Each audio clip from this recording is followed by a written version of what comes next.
Buenas tardes a todas y a todos los que se están uniendo el día de hoy a esta charla. Mi nombre es Francisca Medina, yo soy médica veterinaria de la Universidad de Chile, tengo un magíster en ciencias y en estos momentos soy candidata a doctora del programa de doctorado en ciencias silvoagropecuarias y veterinarias de la Universidad de Chile. Trabajo con terapias en base a cannabis desde el 2017 y el día de hoy Narma, una farmacéutica que está trayendo productos magistrales tanto de CBD como de THC para uso humano y veterinario, me pidió que les realizara esta charla sobre el potencial de los fitocannabinoides en medicina veterinaria. Así que nada, agradezco bastante la invitación y espero que esta charla les sea de su agrado. Cualquier pregunta, comentario, al finalizar la charla les vamos a dar un espacio. La planta de cannabis es una planta que ha sido usada durante miles de años porque tiene distintos usos, desde alimentarios, industriales, recreativos, y también se sabe desde hace mucho tiempo que tiene utilidades médicas, pero está en varios países bajo prohibición desde los años 50, cuando empezó la prohibición principalmente en Estados Unidos. Y esta prohibición lo que generó fue un retraso en la investigación de la planta y sus compuestos para entender cómo funcionaban en los distintos organismos. No fue hasta los años 90, en el año 92, cuando se descubre por primera vez un cannabinoide endógeno propio de los organismos animales, y en esa fecha, después de haber descubierto también receptores específicos para moléculas cannabinoides, es que se puede establecer un sistema llamado sistema endocannabinoide, del que les voy a hablar en profundidad más adelante, y que fue la base para poder comenzar a generar investigaciones científicas y médicas que dilucidaron cómo es que los cannabinoides entonces ejercen funciones en los distintos organismos. Este descubrimiento fue realizado principalmente por un investigador israelí llamado Rafael Mechulam, quien, aparte de descubrir estas moléculas endocannabinoides y describir también los receptores cannabinoides, fue el primero en describir moléculas fitocannabinoides como el THC en los años 60 y otros fitocannabinoides. Por lo tanto, él es considerado uno de los padres actuales de la medicina cannabinoide. Si quieren saber un poco más de él, en YouTube hay un documental que se llama El Científico, donde habla de cómo logró realizar investigación en esos tiempos de prohibición y llegar a estos descubrimientos. Ahora, en cuanto al origen y a los componentes de este sistema endocannabinoide del que les estoy nombrando, mencionar que este sistema endocannabinoide no surgió con los seres humanos, sino que ha sido un sistema que lleva miles de años de evolución. Se cree que ha ido evolucionando fundamentalmente acompañando el sistema nervioso central, desde el periodo desde el periodo cámbrico, hace unos 400 millones de años, cuando surgieron los primeros animales con un sistema nervioso y una columna vertebral. Siendo una de las familias actuales que todavía es familiar de estos primeros organismos primitivos, los cnidarios, que son los que se les muestran en esta foto, quienes tienen este sistema nervioso central primitivo similar al de los primeros organismos en donde surge este sistema nervioso central. Ahora, este sistema endocannabinoide ha sido identificado actualmente, como les decía, en todos los animales vertebrados, porque, como les digo, ha ido evolucionando en conjunto con todos ellos, encontrándose en peces, en anfibios, en reptiles, mamíferos, aves. Hasta el momento, los únicos filos donde no se ha reconocido propiamente tal un sistema endocannabinoide es en los protozoos, estos organismos eucariontes unicelulares, y en los insectos, siendo en insectos todavía un tema controvertido, pues se han identificado algunos precursores endocannabinoides y también en investigaciones realizadas fundamentalmente en los años 60 y 70, se ha podido determinar ciertos cambios comportamentales en insectos al ser sometidos a sustancias como el THC. Por ejemplo, se ha podido documentar un aumento de comportamiento de búsqueda en hormigas que fueron expuestas a THC. También se ha visto en las arañas que al ser sometidas a extractos de la planta, también cambian el patrón de formación de sus telarañas. Entonces, lo que sí no se ha encontrado hasta el momento son receptores cannabinoides propiamente tal en este filo, por lo tanto no se podría hablar propiamente tal de un sistema endocannabinoide. Ahora, los componentes de este sistema endocannabinoide son tres fundamentalmente: receptores específicos para moléculas cannabinoides, las moléculas cannabinoides endógenas o endocannabinoides, y las enzimas que los sintetizan y que los degradan una vez que estas moléculas cannabinoides han cumplido su función. En cuanto a los receptores cannabinoides, los principales son dos: el receptor CB1 y el receptor CB2, que son receptores en base a proteínas con 7 dominios transmembrana que se encuentran en la membrana de las células y que están acoplados a otra serie de proteínas que se llaman proteínas G, que lo que hacen es generar cascadas de amplificación celular que generan efectos en las células. Aparte de estos receptores cannabinoides, que son los más abundantes, también se han identificado otras moléculas, o sea, otros receptores, perdón, con los que las moléculas cannabinoides pueden interactuar, como la familia de los receptores de potencial transitorio valinoide, los receptores opioide, receptores nucleares como los receptores PARS, receptores serotoninérgicos, GABAérgicos. En sí se reconoce y se dice que las moléculas cannabinoides por lo mismo son moléculas que pueden ser promiscuas, porque no solo interactúan con los receptores cannabinoides, sino que pueden interactuar con varios otros receptores más.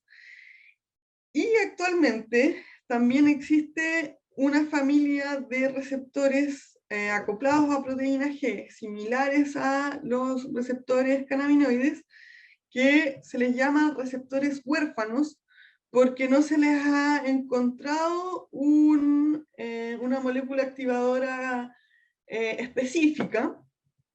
Uno de ellos, que es candidato a formar parte del sistema endocannabinoide, porque puede interaccionar con varias moléculas, tanto fito como endocannabinoides, es el receptor GPR55, que tiene implicancias neurológicas y metabólicas. En cuanto a los endocannabinoides, estos son ácidos grasos poliinsaturados de cadena larga, que derivan de fosfolípidos que se encuentran en la membrana plasmática de las células y que derivan específicamente del ácido araquidónico principalmente. Los principales son dos: la anandamida, que fue de los primeros a ser descubiertos, y el 2-araquidonoilglicerol o 2-AG, que es la molécula más abundante en el sistema nervioso central de los cannabinoides. Aparte de estos dos cannabinoides, existe un pool de otras moléculas también de ácidos grasos poliinsaturados que se consideran endocannabinoides. Disculpe, ¿tienen alguna pregunta? ¿Alguien me quiere decir algo?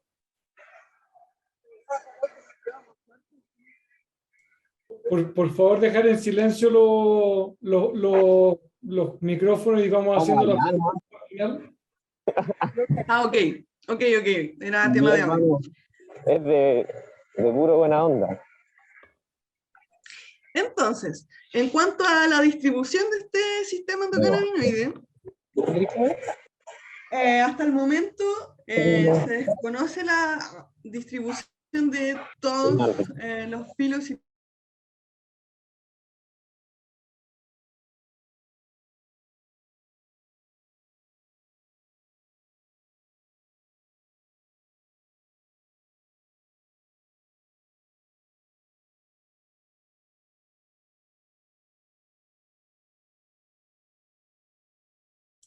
Francisca, un segundo que tuve un problema acá.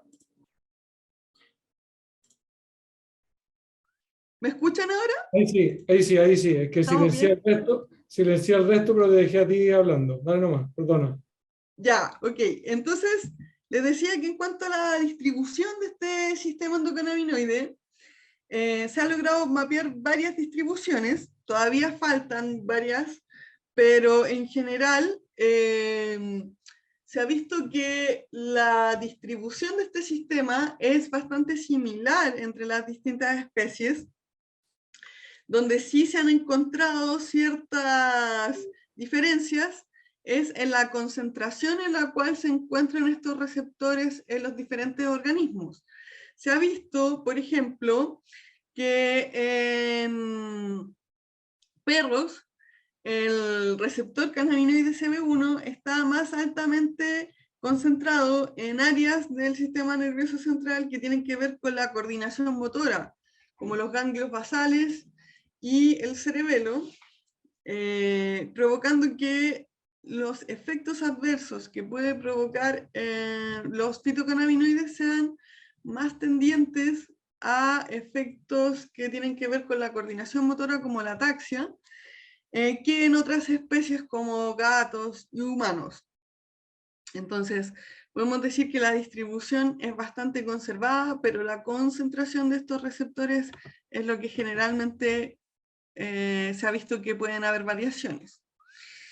En cuanto a la distribución del receptor CB1, este se ubica principalmente en el sistema nervioso central, en áreas como el hipocampo, los ganglios basales, el córtex y el cerebelo.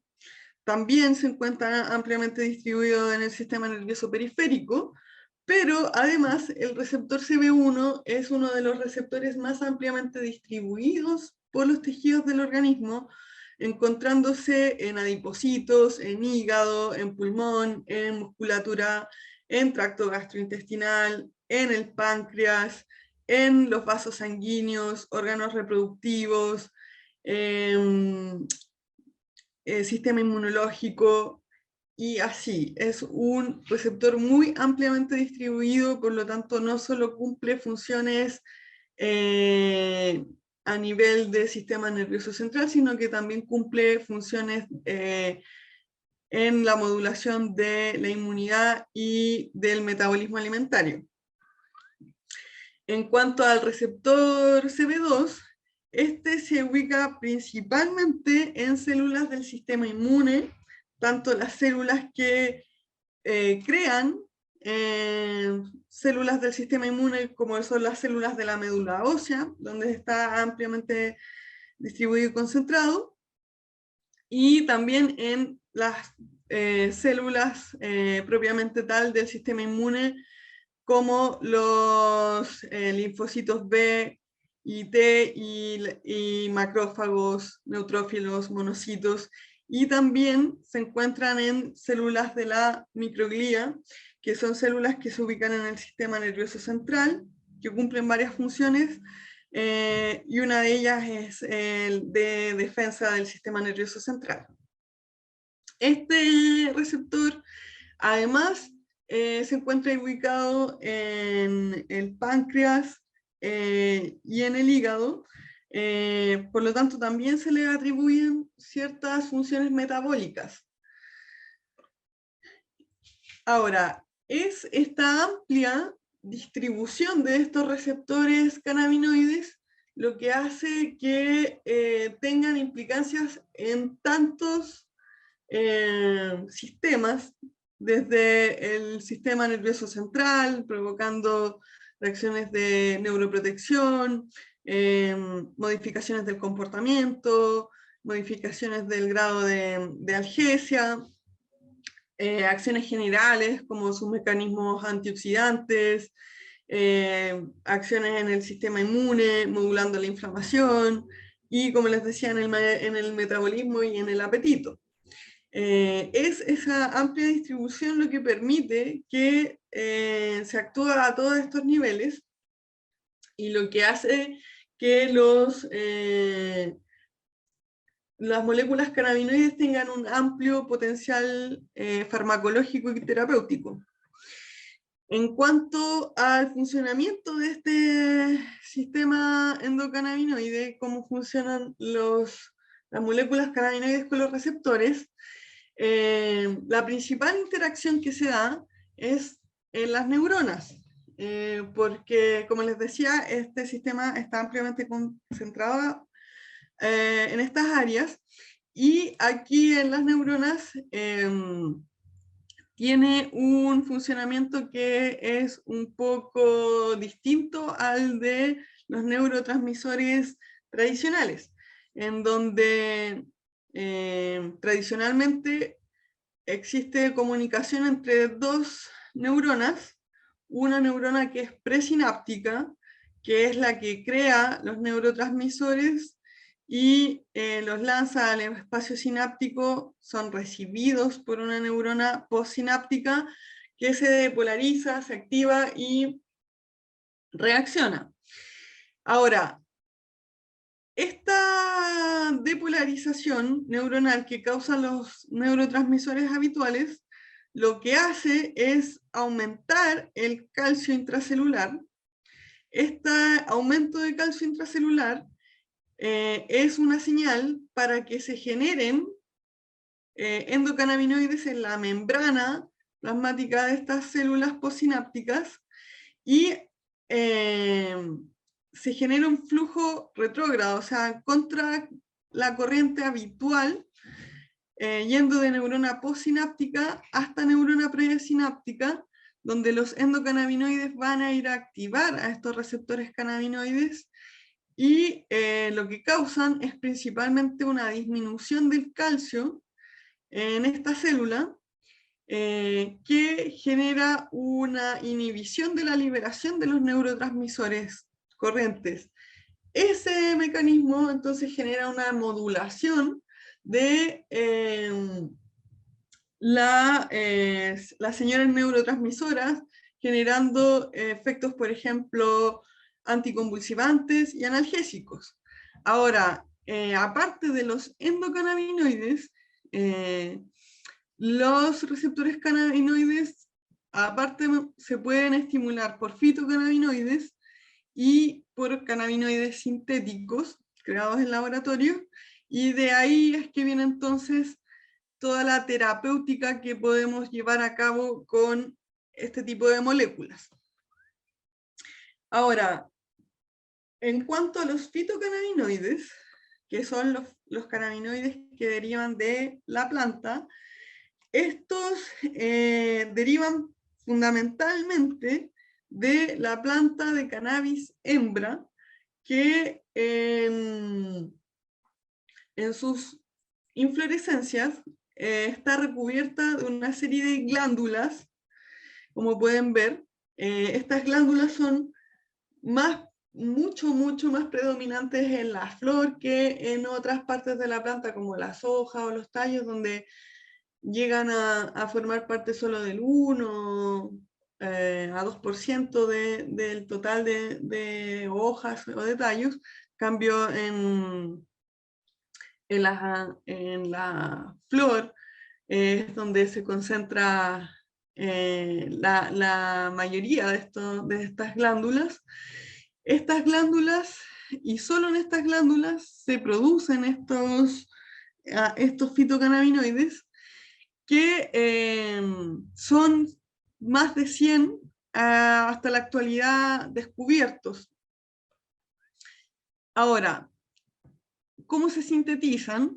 Estos fitocannabinoides derivan todos de precursores comunes, que son la mezcla entre el pirofosfato de geranilio con dos ácidos grasos distintos. Uno, el ácido olivetólico, y el otro es el ácido divarínico. La conjunción con el ácido olivetólico genera CBDGA y con el ácido divarínico CBGBA. Y dependiendo de qué enzimas actúan sobre estos dos precursores, es la molécula cannabinoide que se genera. Por ejemplo, con el CBD, primero el pirofosfato de geranilio debe conjugarse con el CBGA para formar entonces ácido cannabidiólico. Cuando esta molécula de CBGA es tomada por una sintasa de ácido cannabidiólico. Ahora, ¿por qué hablo de ácido cannabidiólico y no de cannabidiol o CBD? Eso es porque todas las moléculas en la planta viva se encuentran carboxiladas, que es un estado ácido, por eso se habla de ácido cannabidiólico, y al someterse principalmente a procesos que involucran calor, estas moléculas todas pueden ser decarboxiladas, se pierde este carboxilo en la molécula, lo que hace que pasen a un estado más neutro. Ese cambio en las moléculas genera diferentes efectos farmacológicos, tanto las moléculas fitocannabinoides ácidas como las neutras pueden tener efectos farmacológicos. Por ejemplo, el CBDA o ácido cannabidiólico se ha visto que posee efecto antiinflamatorio y también antiproliferativo en células cancerígenas. Y así tiene efectos diferentes a, por ejemplo, el CBD, que se ha visto que puede ser antiemético, estimulante del apetito, analgésico y un montón de otros efectos diferentes a la molécula cuando está en estado ácido.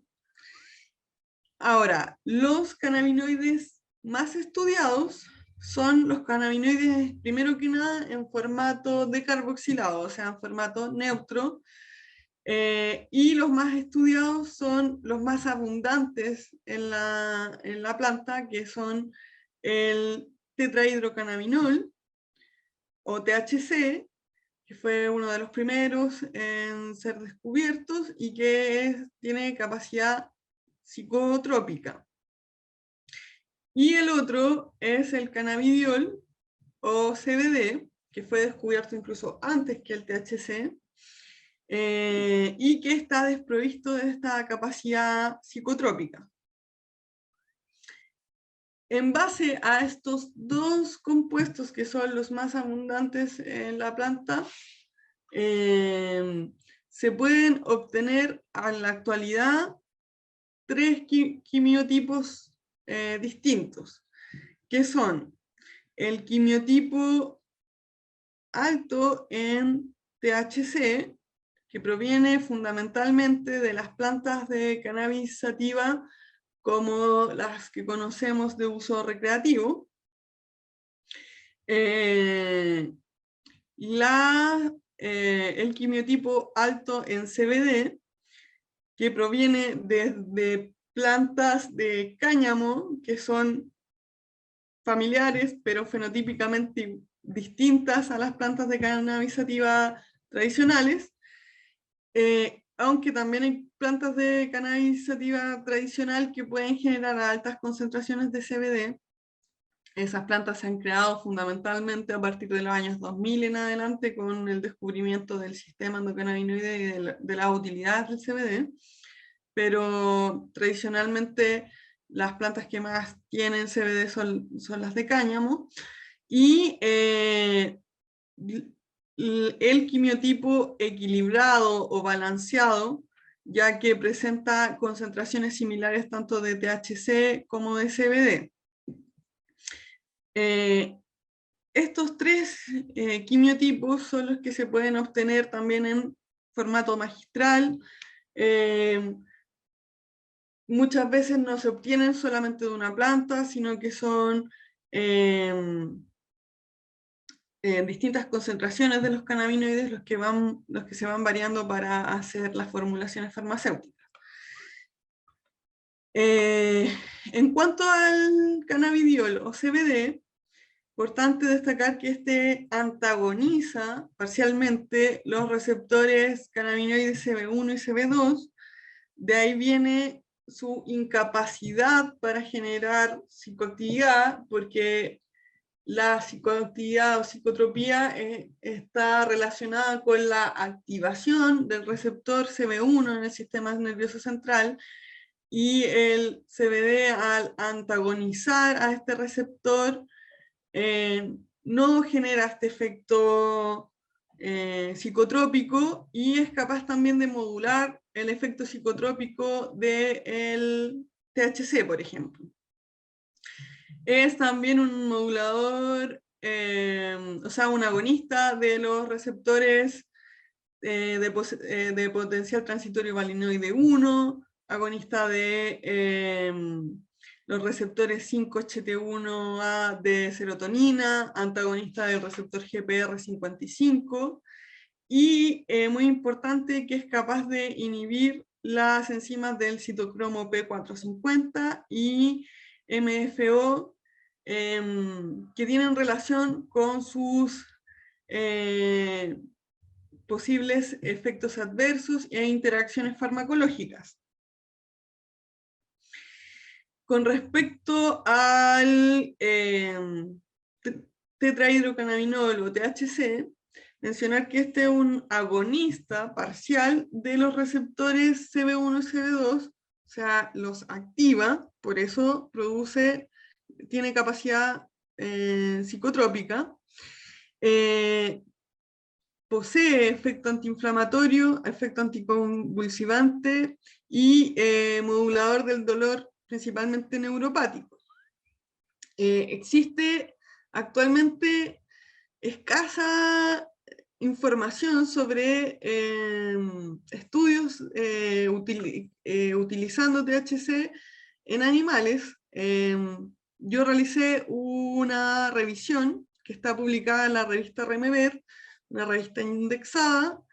La pueden buscar, es de difusión gratuita. Las publicaciones, o sea, las revistas dedicadas al uso del cannabis medicinal están de libre acceso en la página de RemeVer.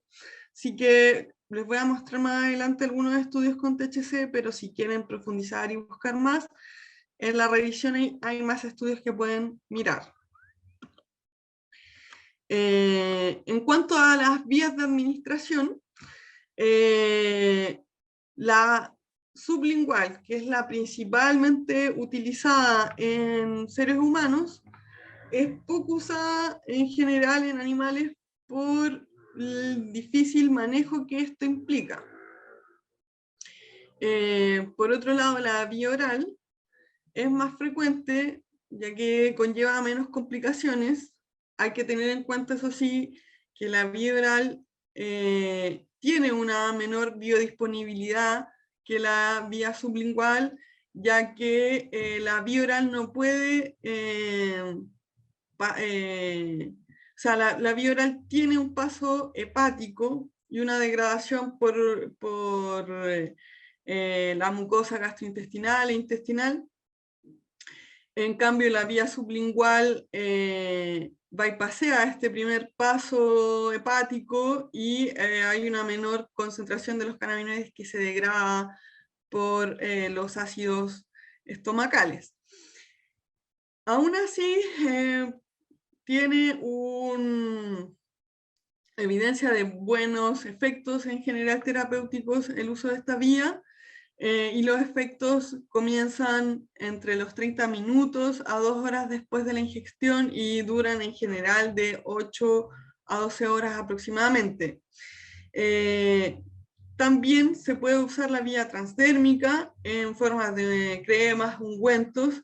Eso sí, siempre es necesario el manejo del pelaje de el paciente veterinario al cual estamos tratando de hacer llegar esta formulación. Y también existe evidencia de uso de otras vías, como la inhalatoria por medio de nebulizaciones y la vía rectal por medio de supositorios. Pero estas vías, la inhalatoria y la rectal, son vías poco usadas, con las que actualmente no se cuenta con productos farmacéuticos que se hayan podido probar la utilidad, al menos en estudios clínicos veterinarios. En cuanto a la metabolización, la mayor parte del THC y del CBD se metaboliza en el hígado, como les decía, y debido a su lipofilicidad se distribuye rápidamente a los tejidos y es capaz de atravesar la barrera hematoencefálica. Hasta el momento no existe dosis letal 50 establecida ni para THC ni para CBD en ningún animal. En general, como les decía, el inicio de acción es un poco lento, en general a los 60 minutos a la hora de ser administrado de forma oral, y la excreción es mayoritariamente por heces y también por orina.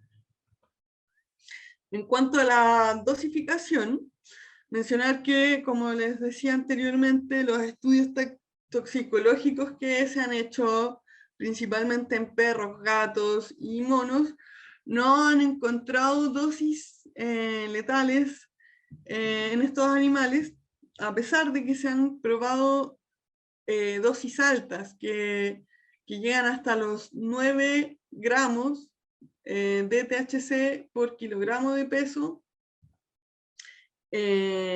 administrado una sola vez, que es una concentración bastante alta de cannabinoides.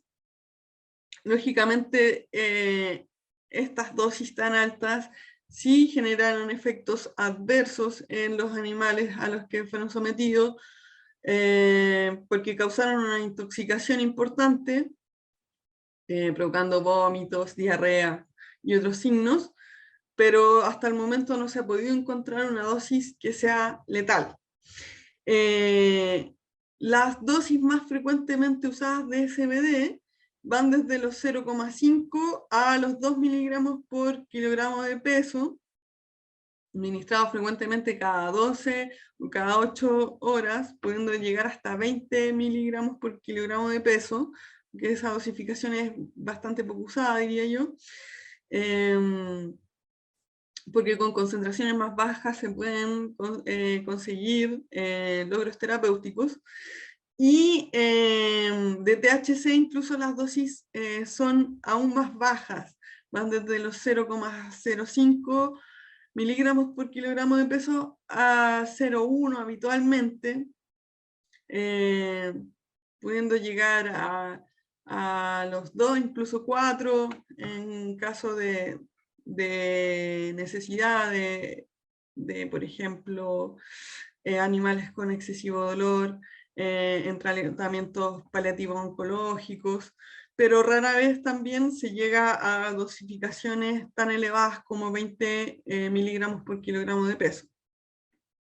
Lo otro importante es que existen variaciones, tanto inter como intraespecíficas, que se han demostrado en este sistema endocannabinoide. O sea, se ha visto que hay variaciones, por ejemplo, según edad, se ha visto que los receptores cannabinoides están menos concentrados, por ejemplo, en animales geriátricos y animales jóvenes. También se ha visto variaciones entre distintas especies. Por ejemplo, se ha visto que existe una variación intrónica en la especie de perros, los beagle, o sea que su sistema endocannabinoide no es exactamente igual al de otros perros. Y como les digo, también existen variaciones entre especies, estas variaciones en general de la concentración de los cannabinoides. Por lo tanto, por esto y por el amplio rango de dosificación que se puede usar con las moléculas cannabinoides, es importante comenzar siempre de forma lenta, realizando titulaciones de dosis para evitar los efectos secundarios molestos que podría tener la terapia, sobre todo si se está usando un cannabinoide psicotrópico como el THC, y también para encontrar la dosis específica para cada paciente, porque de verdad que la medicina cannabinoide es una medicina muy personalizada. Ya les voy a mostrar casos, pero se van a poder dar cuenta de que la dosificación que se usa para una u otra patología pueden variar bastante de paciente a paciente. Incluso en la misma patología pueden haber dos pacientes con muy distintas dosis. Entonces, para esto siempre se recomienda hacer titulaciones de dosis. Por ejemplo, cuando trabajo con CBD, suelo trabajar con titulaciones de cada 3, 4 a 5 días. O sea, empiezo con una dosis baja y cada 3, 4 días se va aumentando progresivamente. Eso lógicamente que requiere una comunicación más prolongada y más activa con los tutores de los pacientes, pero es fundamental y sumamente necesario para llevar a cabo tratamientos que sean efectivos. Ahora, también mencionar que los cannabinoides tienen un efecto que es bifásico, incluso puede ser considerado multifásico, en donde dosis bajas de un compuesto, por ejemplo, el THC, pueden generar un efecto como, por ejemplo, antiemético, y una concentración alta de ese mismo cannabinoide del THC puede generar el efecto completamente contrario, por ejemplo, inducir en vómito en caso de intoxicaciones. Esto se da con muchos efectos que los cannabinoides producen, como también la actividad locomotora, el efecto antiepiléptico, el efecto analgésico, y con muchos tipos de cannabinoides, no solo con el THC, sino que con el CBD también. Por eso una recomendación también es ir realizando la titulación de dosis, y si se ve que al aumentar la dosis el efecto terapéutico disminuye, siempre es importante retroceder a la dosis anterior donde se logró un efecto terapéutico para, en el fondo, ver si ese efecto es un efecto de esta de esta capacidad bifásica que tienen los cannabinoides. Por lo tanto, siempre cuando vayan muy bien con una dosificación y al aumentar la dosis hay una desestabilización importante del paciente, siempre se recomienda, antes de seguir subiendo la dosificación, retroceder a una dosis en la que haya habido un efecto seguro. En cuanto a la seguridad, existen actualmente varios estudios que han estudiado la farmacocinética, la tolerabilidad de cannabinoides, principalmente el CBD y del THC. Con el CBD existen más estudios, como el que les muestro a la izquierda, que fue para determinar efectos adversos en perros sanos del CBD, y donde se pudo ver que en general el extracto de CBD que se administró era bien tolerado en los perros, pero se observaron algunas elevaciones de la fosfatasa alcalina sérica, al igual que en este otro estudio, que es un estudio que evalúa las escaladas de dosis tanto de CBD como de THC en perros sanos, utilizando altas dosis tanto de CBD como de THC. En CBD se utilizaron de 2 miligramos a 64 miligramos por kilogramo de peso, y en THC de 2 a 60 miligramos por kilogramo de peso, y en general se pudo ver que las formulaciones de CBD generaban menos efectos adversos en general que el THC, o sea, eran tan seguras incluso como administrar placebo. Pero sin embargo, todos los grupos, incluyendo el grupo con CBD, se generaron efectos adversos. O sea, no es que el CBD no genere ningún efecto, en general genera efectos adversos, pero son menos frecuentes que con el THC. Y la mayoría de estos efectos en todos los grupos fue leve. Algo también importante es que sí se vio un aumento de la fosfatasa alcalina sérica también en este estudio con el uso de CBD, pero no se encontró que hubiera algún aumento de enzimas hepáticas o de bilirrubina total con el uso de THC. Ahora, el aumento en la fosfatasa alcalina no ha sido implicado en daño hepático, ¿ya? Porque para evaluar las enzimas hepáticas no se puede, o sea, no es correcto evaluar solamente una enzima hepática. Se debe evaluar el conjunto y la funcionalidad con otro tipo de moléculas, como por ejemplo los ácidos biliares.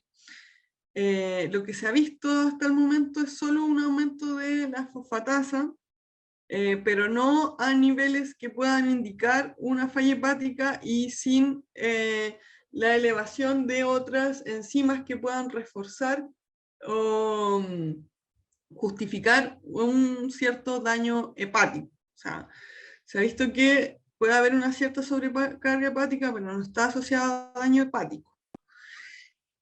En cuanto a los efectos adversos, los principales efectos adversos que se pueden incluso observar con el uso terapéutico son aumento del tránsito intestinal, llegando incluso a algunas veces a diarrea, ataxia, somnolencia e hipotensión. Estos efectos adversos en general suelen presentarse en las primeras aproximaciones al uso de cannabis y remiten muy rápidamente al ir avanzando con la terapia.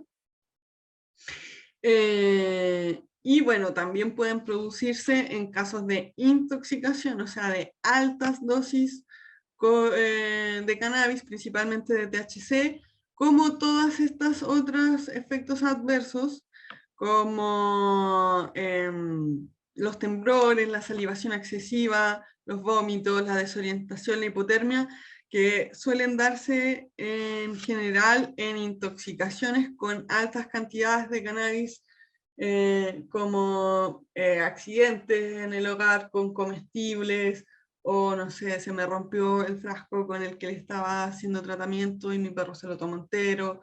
Ese tipo de emergencias son las que llevan a efectos adversos más severos. Y en general, cuando los efectos son muy severos, vómitos profusos, diarrea profusa, hipotermia, una ataxia demasiado marcada, compromiso de conciencia, se recomienda siempre una estabilización en una clínica veterinaria que pueda atacar los síntomas principales y hacer pasar fluidos para que estos síntomas desaparezcan en un tiempo menor. Aparte también el signo de la hipotermia es un signo bastante preocupante, que sí puede llevar a una condición grave a un paciente. Entonces, si bien es cierto no existe dosis letal, siempre se recomienda tener cuidado con las cosas que puedan provocar accidentes e intoxicaciones en los perros y en los gatos, porque los efectos adversos, sobre todo en los perros, pueden ser mucho más marcados y más fuertes que en nosotros los humanos. Ahora, en el uso terapéutico propiamente tal, como les decía, pueden presentarse efectos adversos, pero son poco frecuentes por las dosis bajas que se suelen utilizar.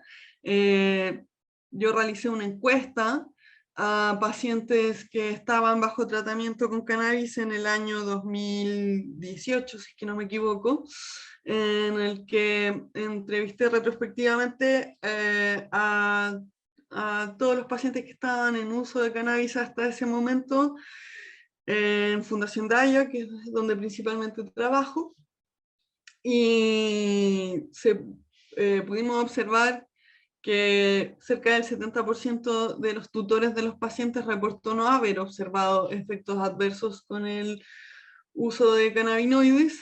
El efecto adverso más común era el aumento del apetito, según lo que reportaban los tutores, y en porcentajes cercanos al 4% en náusea y vómitos, descoordinación y somnolencia. Y estos síntomas, como les digo, fueron transitorios y se resolvieron al ir más lento con las terapias. En cuanto a las interacciones medicamentosas, es importante recordar que los cannabinoides, sobre todo el CBD, interactúan con enzimas del citocromo P450. Esto genera que pueda aumentar algunas drogas que se administran y que se metabolizan por estas enzimas. Como por ejemplo con los medicamentos sedativos, en donde aumenta los efectos del fármaco, tanto los efectos terapéuticos como también los efectos adversos, porque aumenta la concentración plasmática de este medicamento con los cannabinoides. Lo mismo con los medicamentos antidepresivos, principalmente los tricíclicos y los anticolinérgicos, donde sí se ha visto que existe una interacción negativa, por lo tanto no se debieran usar cannabinoides, es con el verapamilo de clorhidrato, un antiarrítmico, antihipertensivo, antiangioso, en el que se ha reportado falla cardíaca con el uso de este medicamento y el uso de cannabinoides. Por lo tanto, ningún paciente que esté con este medicamento puede estar con cannabinoides a la vez. También se ha visto que potencia tiene un efecto sinérgico con medicamentos que bajan la presión intraocular, medicamentos que se usan contra el glaucoma. También aumenta la concentración plasmática de las benzodiazepinas, lo que potencia el efecto antiepiléptico, pero también puede potenciar los efectos adversos como la depresión respiratoria. Lo mismo con los opiáceos, aumentando la analgesia, pero también puede aumentar la sedación que estos producen. Con los vasodilatadores no directamente, pero los efectos que tienen vasodilatadores a nivel del endotelio vascular pueden potenciar los efectos de estos vasodilatadores, entonces no es que esté contraindicado, pero deben siempre con este tipo de fármacos hay que ir de forma lenta modelando las dosis, lo mismo con los opiáceos y las benzodiazepinas, y también tiene una interacción con la warfarina, inhibiéndola, por lo tanto tampoco se recomienda usar cannabinoides con pacientes que tengan coagulopatías que estén usando warfarina. Como les mencioné, para el uso de cannabinoides entonces hay que tener precauciones, principalmente con los medicamentos antiarrítmicos que se ocupan, y también con los efectos adversos que puede generar con los otros medicamentos por la interacción que tienen con las enzimas del citocromo. También no se ha establecido, no hay un estudio científico que lo avale, pero se ha visto por lo menos en estudios a corto plazo que el CBD tiene un cierto impacto a nivel hepático, entonces hay que tener cuidado con las altas dosis. Y por lo mismo hay que tener cuidado con los enfermos hepáticos y los enfermos renales, ya que pueden verse descompensados con el uso de cannabinoides, sobre todo, por ejemplo, los pacientes renales que están con vasodilatadores. Hay que tener, en definitiva, no es que no se pueda usar, porque sí se puede usar, pero hay que tener mucho cuidado con cómo se comienza con las dosis, vigilar mucho los efectos adversos de los pacientes e ir monitoreando continuamente el estado general del paciente. O sea, para tratar con cannabis es importante, importantísimo tener el diagnóstico del paciente al que se va a tratar, o sea, saber qué es lo que estamos tratando de atacar, de llevar un tratamiento, primero por una cosa legal, ya que en Chile no se permite prescribir sin tener un diagnóstico claro del paciente en el uso de cannabis. Segundo, por todas estas interacciones que pueden tener los cannabinoides. Por eso es fundamental que la terapia sea llevada bajo asesoría médico-veterinaria. En cuanto a las aplicaciones clínicas del THC y del CBD, existen varias aplicaciones para estos compuestos. El CBD principalmente es ansiolítico, antiinflamatorio, anticonvulsivo, aunque tiene otros efectos en menor medida como antiespasmódico, analgésico, antioxidante, sedante. Y el THC es principalmente antiemético y analgésico, aunque tiene también otros efectos en menor medida como antiinflamatorio, aumentador del apetito, relajante muscular. Ahora, en cuanto a la evidencia en estudios, existen estudios, por ejemplo, en el ámbito del dolor, donde se han podido evidenciar las propiedades antiinflamatorias e inmunomoduladoras del CBD en células inmunes de perro, reportando una reducción de proteínas que son proinflamatorias como la interleuquina 6 y el factor de necrosis tumoral alfa. Y también los COX-2. Eso a nivel principalmente celular, en estudios celulares in vitro. Ahora, en estudios clínicos, existen varios estudios clínicos en perros que han estudiado el efecto del CBD principalmente en patologías como la osteoartritis canina. Todos estos estudios son realizados en perros con osteoartritis canina. Se han utilizado distintas dosificaciones, en general de 2,5, 2 miligramos a 8, pudiendo llegar incluso a 10, 20 en algunos estudios, en donde se ha podido observar que el CBD en general es efectivo para reducir el dolor y aumentar la movilidad de los caninos con este tipo de patologías. Con THC existen muchos menos estudios y más antiguos, en general de los años 80 como este, en donde aquí se hace, en el estudio a la derecha, se hace una comparación entre el THC y la morfina, y también, bueno, algunos cannabinoides sintéticos como el nantradol y la nabilona, que son cannabinoides sintéticos muy similares al THC. Lo que se pudo ver en este estudio es que estos cannabinoides similares al THC y el THC eran tan efectivos como la morfina para disminuir el dolor, que estaba medido en reflejos del flexorio de la piel, y que no producía un descenso en la temperatura tan marcado como la morfina.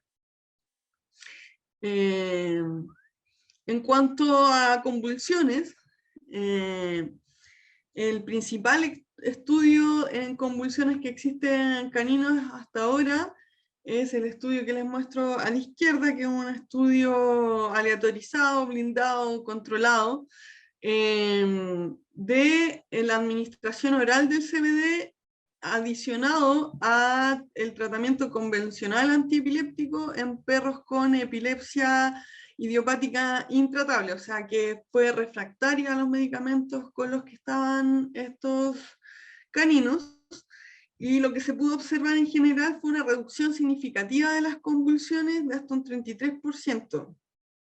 En comparación con el grupo placebo, este es un estudio pequeño que tenía unos 12 caninos en el grupo CBD y unos 11 caninos en el grupo control, y que tuvo estos resultados positivos, pero que al mismo tiempo encontró que el nivel de respuesta entre ambos grupos era más o menos similar. Por lo tanto, también concluye que es necesario realizar investigación con un grupo más grande de pacientes, que en estos momentos ya se está realizando ese estudio con una cantidad más grande de perros. Vamos a ver qué se obtiene como resultado. Ahora, en cuanto al uso de THC en convulsiones, todavía es bastante controvertido, porque se ha observado principalmente en estudios en ratas que el THC puede tener un efecto proconvulsivante, o sea, aumentar las convulsiones. Por eso es bastante interesante este estudio que les muestro a la derecha, en el que es un estudio reciente del 2018, que habla de la susceptibilidad a especie específica de los cannabinoides para inducir convulsiones. Aquí se comparó a ratas y a perros, a las cuales se les administró una formulación de cannabis que contenía tanto THC como CBD por un tiempo prolongado, 52 semanas, para ver qué efectos tenía, si es que provocaba convulsiones o no de forma espontánea, y además se hizo un estudio de tejidos en donde se mapearon los receptores cannabinoides Y bueno, lo que encontraron es que luego de estas 52 semanas de exposición, sí se pudo ver convulsiones provocadas de forma espontánea en ratas con el uso de esta formulación que tenía tanto CBD como THC, pero este efecto no se pudo observar en perros después de todo este tiempo, y los análisis de la señalización de los receptores encontró que la señalización del receptor CB1 se encontraba afectada en ratas que fueron expuestas a estos cannabinoides, pero no se encontró ninguna anomalía en la señalización del receptor cannabinoide en perros, concluyendo que podría haber una susceptibilidad específica de las ratas a los extractos con cannabis que induciría a convulsiones espontáneas, pero que este efecto no fue encontrado en perros y que es necesario por lo mismo realizar estudios con más especies para ver si este efecto es solamente producido en ratas o se encuentra también en otro animal.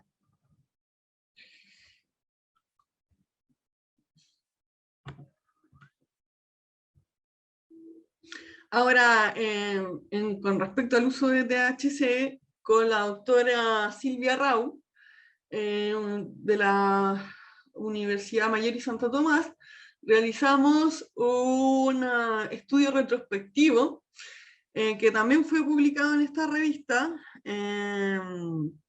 la revista Rememed, en la que entrevistamos a pacientes convulsivos que estaban con otro tipo de terapias, entre ellas levetiracetam, fenobarbital, primidona y bromuro de potasio, luego de llevar a cabo un tratamiento con una formulación de cannabis alta en THC. Lo que pudimos observar es que se produjo una reducción de la frecuencia de las convulsiones en promedio de un 50%, y se reportaron efectos adversos en un 22% de los pacientes, siendo la mayoría de estos efectos adversos aumento del apetito y en menor proporción síntomas como letargia, que disminuyeron en el tiempo. En cuanto a patologías dermatológicas, mencionar que hasta el momento no existen estudios clínicos propiamente tal del efecto de THC o CBD en patologías dermatológicas o alérgicas en perros o gatos. Lo que sí se ha evidenciado que los receptores cannabinoides, tanto CB1 y CB2, que se expresan también en la piel, principalmente el CB1, se encuentran mayormente, o sea, en perros con dermatitis atópica, estos receptores están mayormente expresados que en perros normales, lo que indica una implicancia de este sistema en la modulación de esta enfermedad y que los fitocannabinoides podrían ser un blanco terapéutico en este tipo de enfermedades. También se han realizado estudios farmacológicos de la administración de extractos transdermales en perros, observando que la absorción tanto de THC como de CBD es eficiente, y más curioso aún es que encontraron que la absorción de los cannabinoides ácidos, tanto THCA como CBDA, era aún más eficiente que la absorción de los cannabinoides neutros en estos perros. En cuanto a patologías digestivas, también hasta el momento no existen estudios clínicos estudiando los efectos de THC o CBD en alguna enfermedad gastrointestinal, pero sí existe evidencia de que los receptores cannabinoides están ampliamente distribuidos en el tracto gastrointestinal de tanto perros como de gatos. Por lo tanto, enfermedades inflamatorias principalmente podrían ser atacadas terapéuticamente con este tipo de cannabinoides.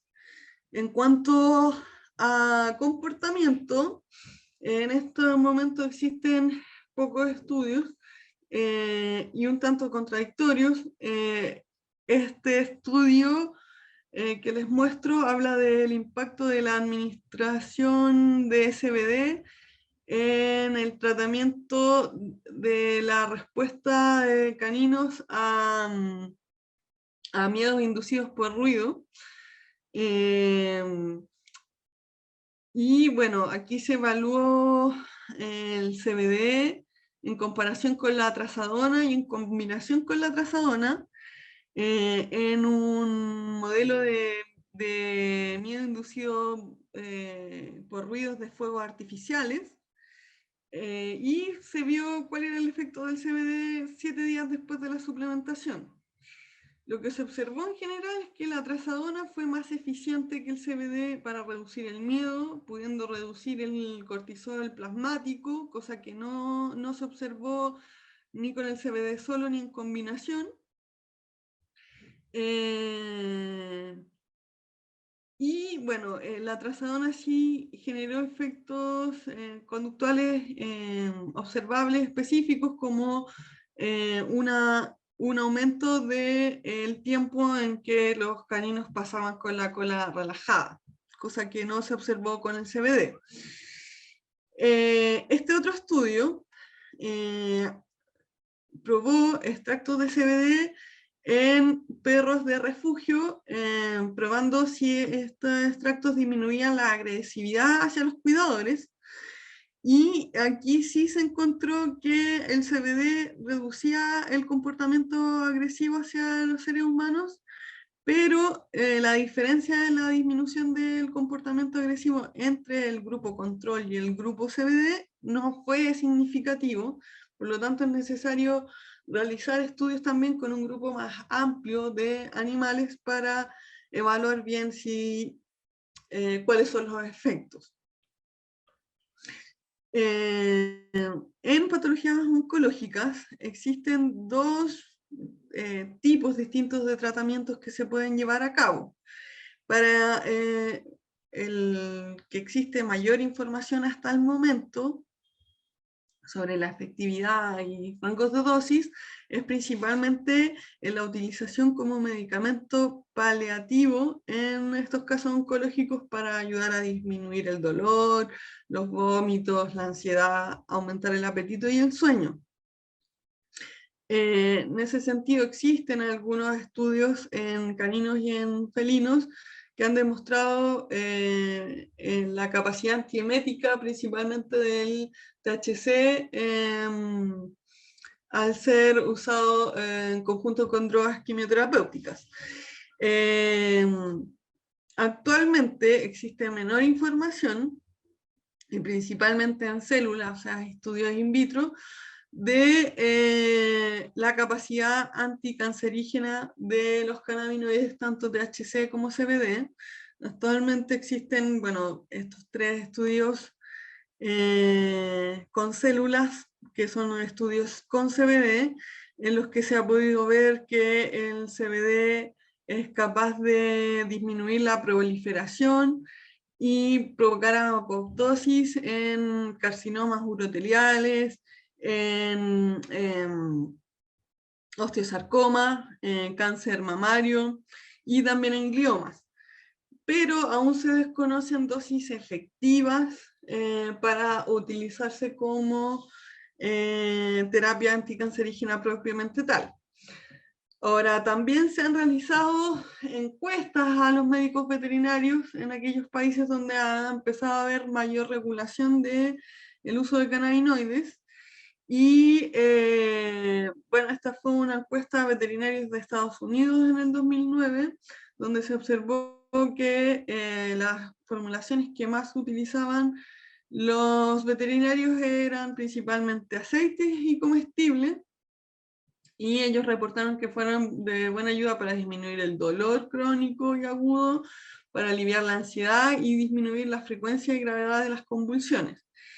Pero, al igual que sucede en varios países, sobre todo en los que existe menos regulación, los veterinarios sintieron que las asociaciones y juntas veterinarias estatales no les proporcionaron orientación suficiente para que pudieran llevar una buena práctica dentro de las leyes aplicables de Estados Unidos. Y bueno, como efecto secundario más común se reportó la sedación. Ahora les voy a mostrar algunos casos clínicos que he llevado principalmente con Fundación Daya. Esta es Brisa, una perrita maltés de 9 años y 5,25 kilogramos de peso. Desde hace años que presenta diarrea, que se había tratado de manejar con diferentes tratamientos y dietas hipoalergénicas. En el 2019 se le descubre una colitis linfoplasmocítica por medio de biopsia y queda con una dieta especial a base de carne de equino y zapallo, pero continúa presentándose flandas.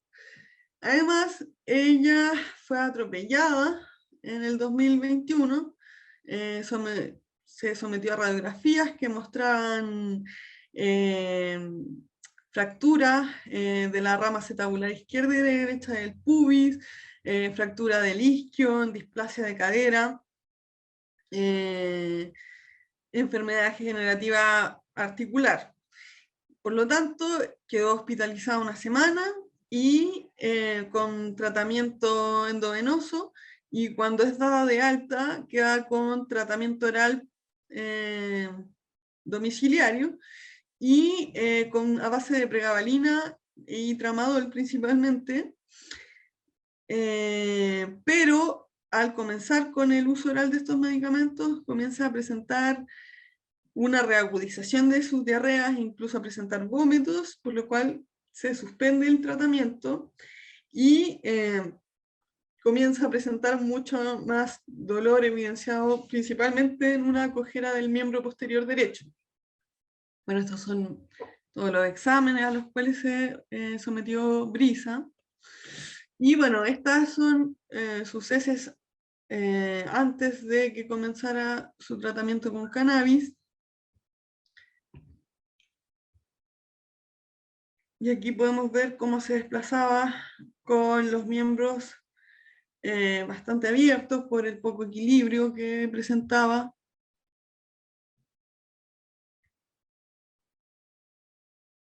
Se ve como tiene dificultades para apoyar los miembros. Incluso la postura que toma para orinar es bastante anómala.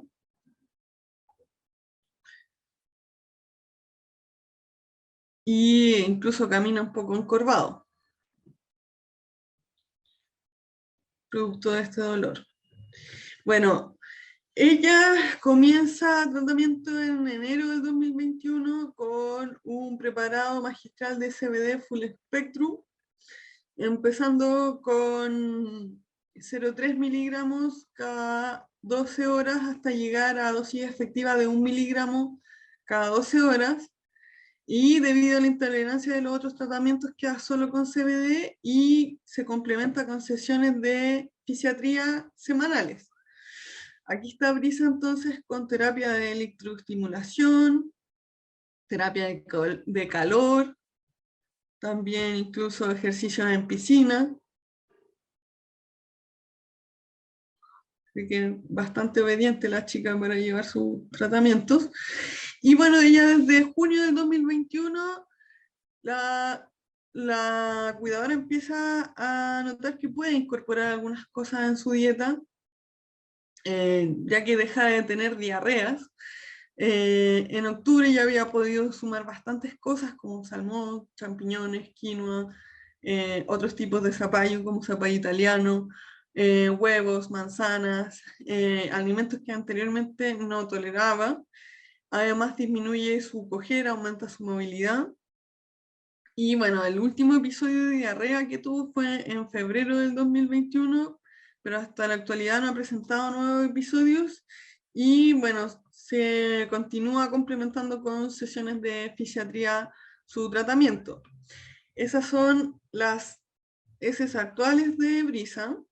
Y bueno, este es un video de su movilidad actual, donde se le ve con mayor equilibrio, mayor capacidad de movimiento y de apoyo, sin posturas antiálgicas. Todavía tiene dificultades para apoyar un poco el miembro posterior derecho, pero es capaz incluso de correr y de saltar.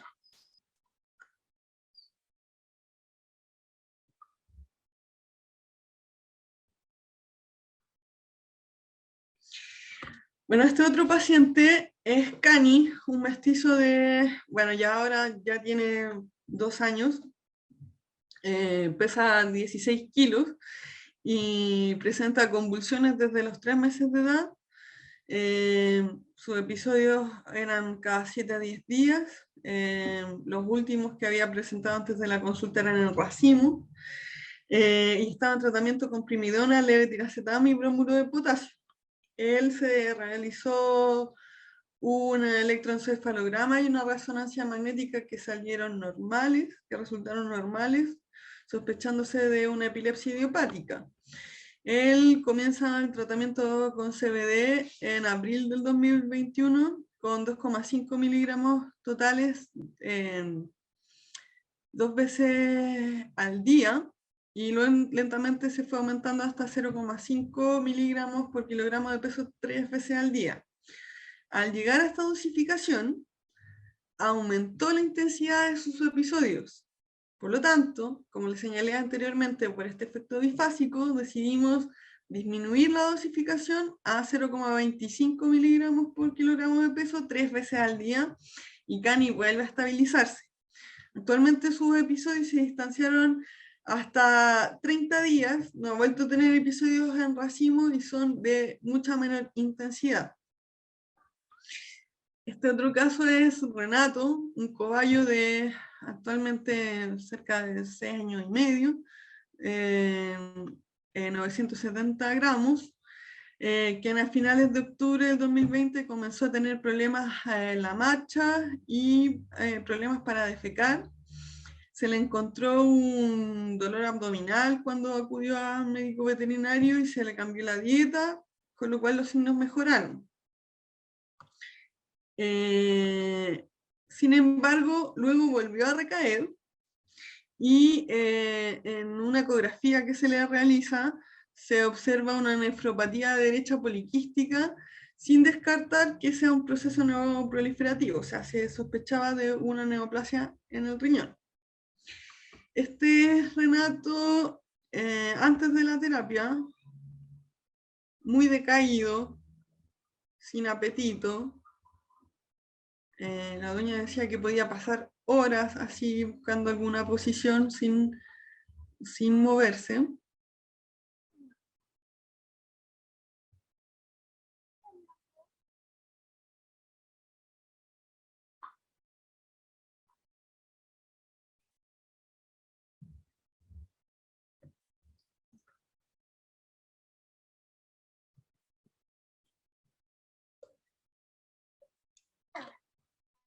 Y bueno, Renato comienza un tratamiento a inicios de febrero del 2021 con un preparado magistral equilibrado, THC-CBD de 10 miligramos de cada compuesto.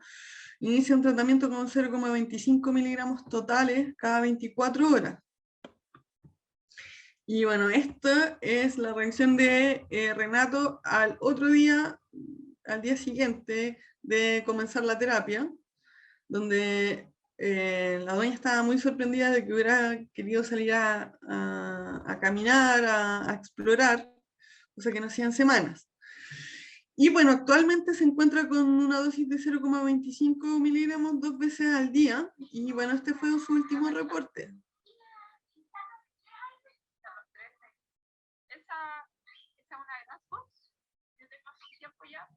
el Rena hasta ayer no era capaz de subirse.